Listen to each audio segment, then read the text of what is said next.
জন্মের পর একটি শিশুর প্রথম ও সবচেয়ে গুরুত্বপূর্ণ পরিচয়পত্র হল জন্ম সার্টিফিকেট।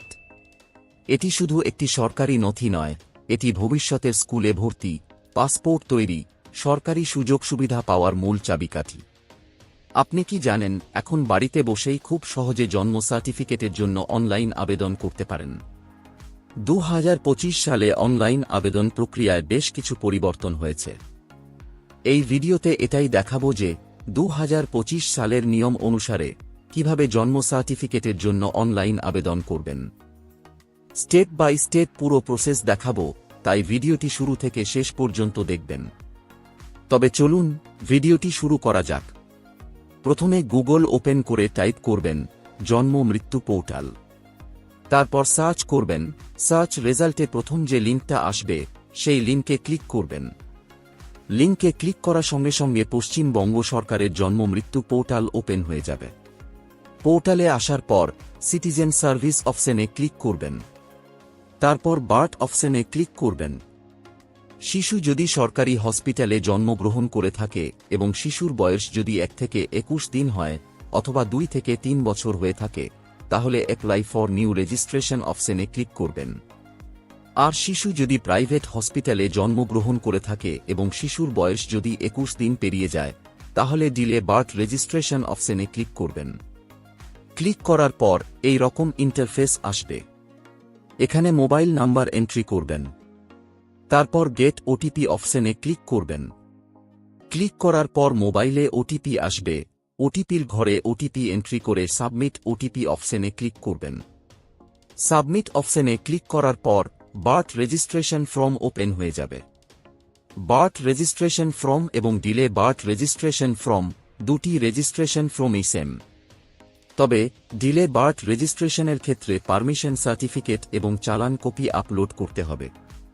অনলাইন আবেদন করার আগে সমস্ত ডকুমেন্ট স্ক্যান করে রাখবেন। প্রথমে লিগ্যাল ইনফরমেশন সেকশনে আসবেন। শিশু হাসপাতালে জন্মেছে না বাড়িতে জন্মেছে তা সিলেক্ট করবেন। এখানে স্টেটের নাম সিলেক্ট করবেন। তারপর ডিস্ট্রিক্ট সিলেক্ট করবেন। ডিস্ট্রিক্ট সিলেক্ট করার পর এরিয়া সিলেক্ট করবেন, ব্লক না মিউনিসিপ্যালিটি। তারপর ব্লক অথবা মিউনিসিপ্যালিটির নাম সিলেক্ট করবেন। তারপর এখানে হসপিটাল টাইপ সিলেক্ট করবেন।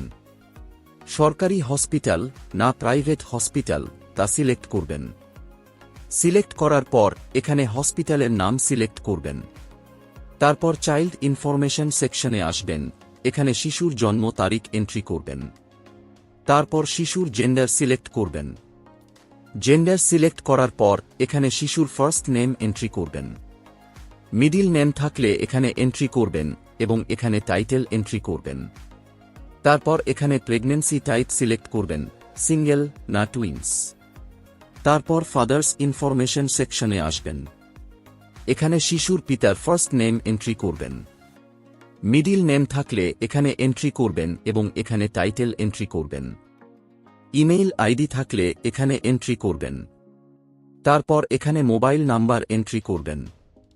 তারপর এখানে আইডি প্রুফ সিলেক্ট করবেন, যেমন Aadhaar card, voter card, ration card.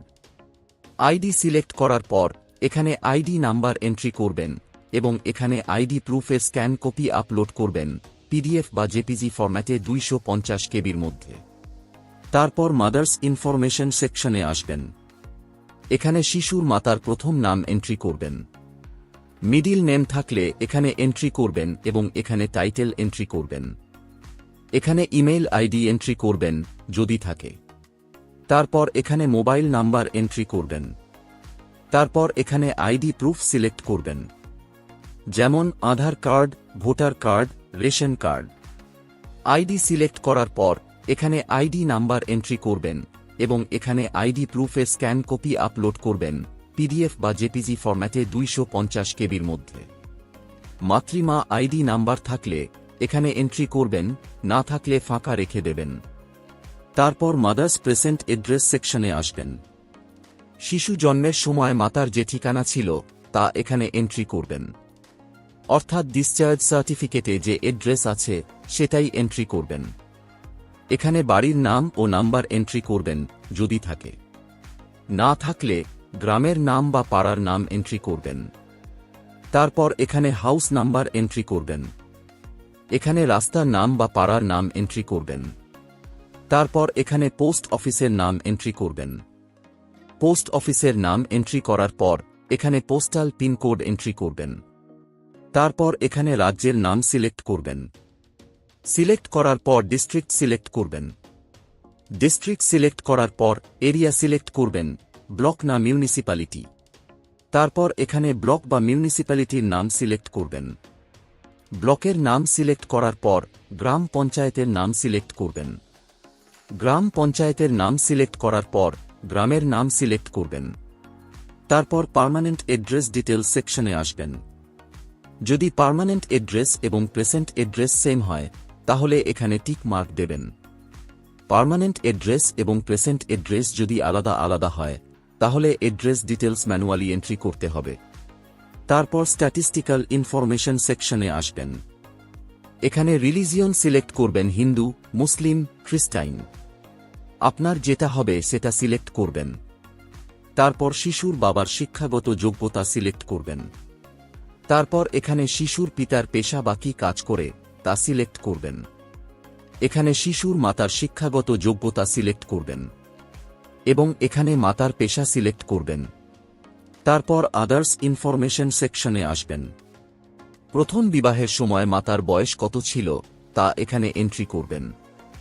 Delivery কোথায় হয়েছিল তা এখানে সিলেক্ট করবেন। শিশু জন্মের সময় মাতার বয়স কত ছিল তা এখানে এন্ট্রি করবেন। তারপর এখানে ডেলিভারি মেথড সিলেক্ট করবেন, সিজারিয়ান, ভ্যাকুয়াম ও নরমাল। আপনার যেটা প্রযোজ্য সেটা সিলেক্ট করবেন।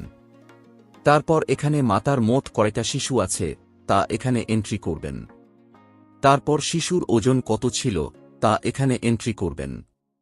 তারপর এখানে গর্ভের স্থিতিকাল এন্ট্রি করবেন, সপ্তাহে। রিমার্ক অপশন ফাঁকা রেখে দেবেন। তারপর আপলোড সেকশনে আসবেন। এখানে ফর্ম 1 ফিল আপ করে আপলোড করবেন পিডিএফ বা জেপিজি ফরম্যাটে 250 কেবির মধ্যে। ফর্ম 1 জন্ম মৃত্যু পোর্টালে পেয়ে যাবেন। তারপর এখানে হসপিটাল ডিসচার্জ সার্টিফিকেট আপলোড করবেন পিডিএফ বা জেপিজি ফরম্যাটে 250 কেবির মধ্যে। সমস্ত ডিটেলস এন্ট্রি করার পর সাবমিট অপশনে ক্লিক করবেন। সাবমিটে ক্লিক করার সঙ্গে সঙ্গে আপনার অ্যাপ্লিকেশন সাকসেসফুলি সাবমিট হয়ে যাবে এবং এই রকম অ্যাকনলেজমেন্ট কপি জেনারেট হবে। এটাকে ডাউনলোড বা প্রিন্ট আউট করে নেবেন। অ্যাপ্লিকেশন সাবমিট করার 1 থেকে 3 মাসের মধ্যে অ্যাপ্লিকেশন অ্যাপ্রুভ হয়ে যাবে। সার্টিফিকেট ডাউনলোড করার জন্য পোর্টালের হোম পেজে আসবেন। আসার পর সিটিজেন সার্ভিস অপশনে ক্লিক করে বার্থ অপশনে ক্লিক করবেন। তারপর ডাউনলোড অপশনে ক্লিক করবেন। ক্লিক করার পর এই রকম ইন্টারফেস আসবে। এখানে অ্যাকনলেজমেন্ট নাম্বার এন্ট্রি করে সার্চ অপশনে ক্লিক করবেন।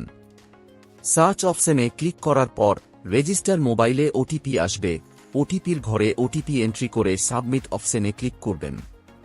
সাবমিটে ক্লিক করার পর ডাউনলোড অপশনে ক্লিক করবেন। ডাউনলোড অপশনে ক্লিক করার সঙ্গে সঙ্গে আপনার বার্থ সার্টিফিকেট ডাউনলোড হয়ে যাবে।